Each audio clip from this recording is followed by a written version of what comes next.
welcome to our channel. Ketemu lagi dengan aku Medina Febresa Helmi dan aku Zulfatul Jannah di channel YouTube Bang Zulher STIE Bangkinang.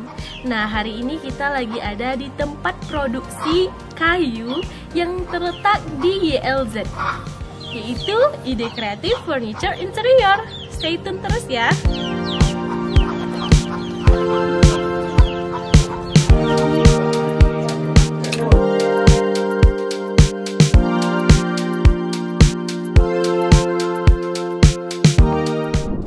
Saat ini kita sudah bersama dengan Bapak Purnama Irwan selaku pemilik dari Rumah Ide. Jadi Pak, kami mau nanya-nanya sedikit nih tentang usaha Bapak. Kiranya apa ide awal Bapak membuka bisnis ini? Idenya awalnya kan dari hobi-hobi aja, lihat-lihat di YouTube, terus kita hobi-hobi untuk kebutuhan di rumah sendiri, pakai sendiri. Kemudian setelah kita buat untuk rumah sendiri, terus kita foto-foto, terus di-upload di medsos gitu ya. Terus ya terus ada teman-teman yang mulai mesan. Nah, dari situ kita mulai satu-satu, sedikit-sedikit kita produksi. Kira-kira sudah berapa lama bisnis ini? Sudah 5 tahun lebih. Tapi masih sifatnya masih sekedar hobi gitu kan, dari bahan-bahan yang semula yang tidak terpakai, kemudian kita olah sedemikian rupa sehingga bisa menjadi barang-barang yang bisa digunakan. Nah, dengar-dengar nih katanya usaha Bapak sama latar belakang pendidikan Bapak itu nggak nyambung ya? Iya, itu kan ini kan karena sekedar hobi gitu kan. Jadi hobi, kemudian ada yang pesan, kemudian ya udah kita lanjut aja gitu kan, hitung-hitung jadi hobi yang bermanfaat, bisa nambah penghasilan. Kalau untuk bahan bakunya sendiri di sini dari mana Pak? Bahan bakunya ada kayu-kayu jati Belanda biasa kita gunakan, atau kayu-kayu namanya FCL, papan FCL. Itu untuk yang kerajinan, yang craft gitu ya. Untuk yang furnitur kita gunakan multiplex dan lain-lain. Biasanya kalau kayu-kayunya ada di sekitar sini gitu ya, atau ada yang jual tidak di Pekanbaru gitu ya, kita beli. Bapak ngerjain ini sendiri atau udah punya karyawan? Oh, masih sendirian, kadang-kadang dibantu oleh keponakan gitu ya. Karena kan bukanya juga enggak tiap hari gitu. Kalau untuk produknya sendiri di sini ada apa aja ya Pak? Banyak, mulai dari kerajinan, kayu kecil kayak celengan, kemudian bukan aspa ini tempat pot bunga kaktus. Terus lampu-lampu, gantungan kunci, sampai yang kecil, meja, kemudian mulai sampai lemari gitu.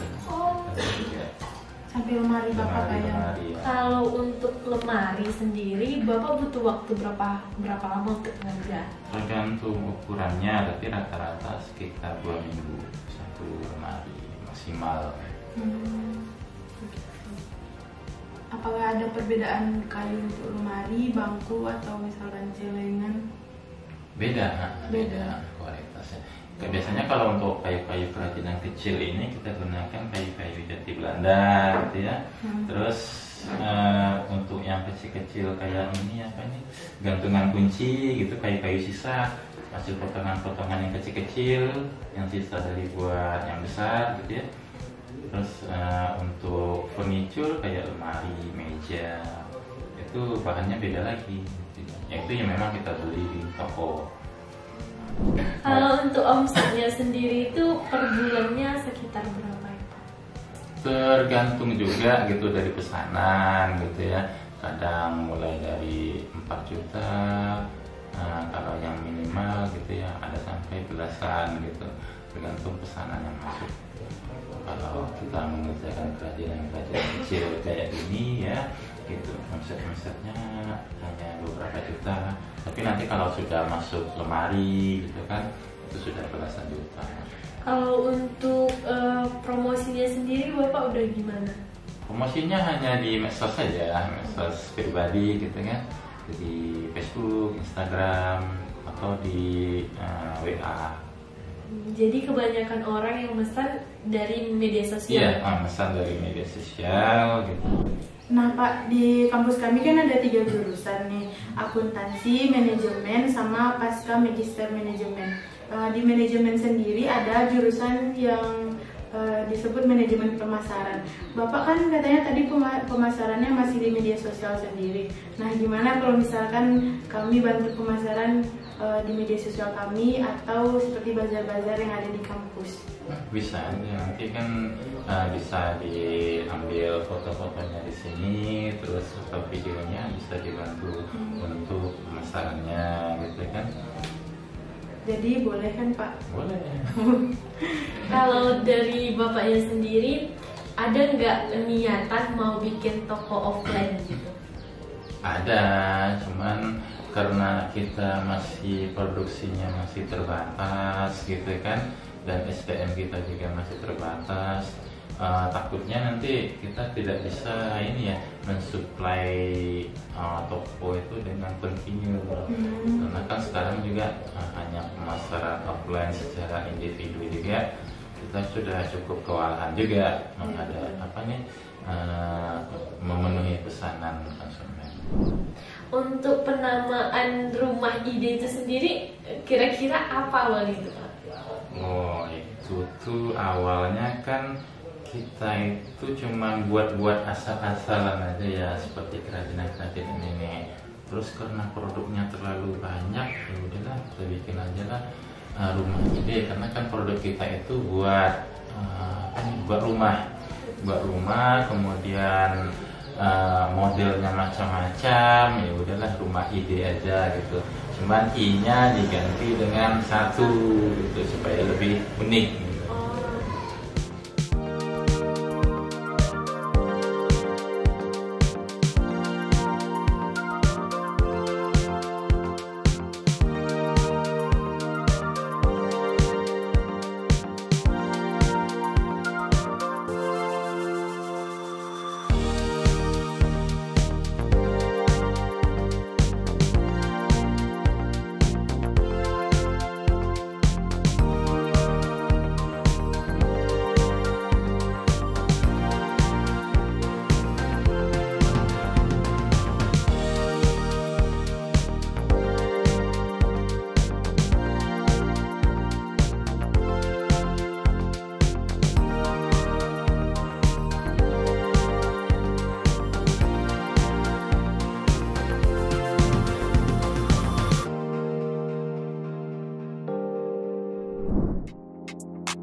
Ini tinggal ditempel di dinding.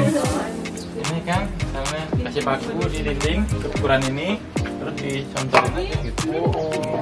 Buat rak-rak bumbu gitu kan. Terus kalau ini macam-macam sih raknya, bisa untuk barang-barang apa saja. Kalau ukur di sini, mau dicontohin.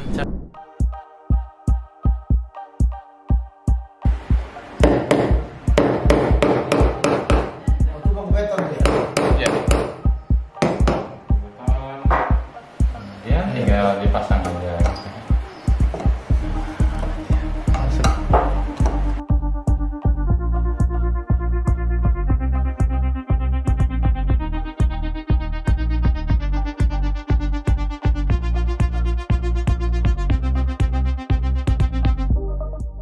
Nah, jadi buat teman-teman yang pengen pesan atau sekedar mau lihat-lihat penasaran sama produk hasil dari Rumah Ide ini, bisa dipantengin Instagramnya di rumah1de.